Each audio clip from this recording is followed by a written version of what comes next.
ట్రంప్‌కి ఒక్కటి మాత్రం బాగా నెగెటివ్ అయిపోయింది. అమెరికన్సే అర్థం చేసుకున్నారు మోడీ విషయంలో ట్రంప్ చేస్తున్న వ్యవహార శైలి. తన వ్యక్తిగత స్వార్థం కోసం అమెరికాకి భారత్‌ని దూరం చేశాడు. ఏంటి ఆ వ్యక్తిగత స్వార్థం? అంటే తను శాంతిదూత అవార్డు నోబెల్ బహుమతి గెలుచుకోవాలనుకుంటున్నాడు. దానికి నరేంద్ర మోడీ ఒప్పుకోలేదు. ఎందుకు ఒప్పుకోలేదు నరేంద్ర మోడీ?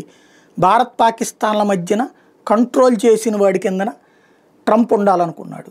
నువ్వెవడు చేయడానికని భారత్ అడుగుతుంది. అసలు అతను ఫోన్ ఎత్తడానికే సిద్ధపడట్లేదు.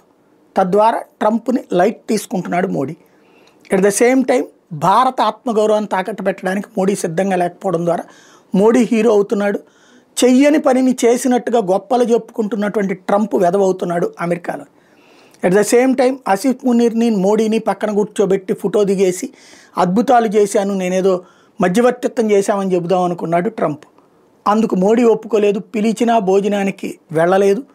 వైట్ హౌస్లో 3 రోజుల పాటు, అంటే ఒక్కరోజు పర్యటన 3 రోజుల పాటు ఆసిఫ్ మునీర్ది కూర్చోబెట్టాడు ట్రంప్.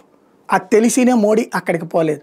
మోడీ ఎంత మొండోడు తన దేశం కోసం అన్నది తెలుస్తోంది. అలాగే తప్పుడు వ్యవహారాల ద్వారా లబ్ధి పొందాలని ట్రంప్ చూశాడు అన్నది కూడా అమెరికన్ ప్రజలే గ్రహిస్తున్నారు.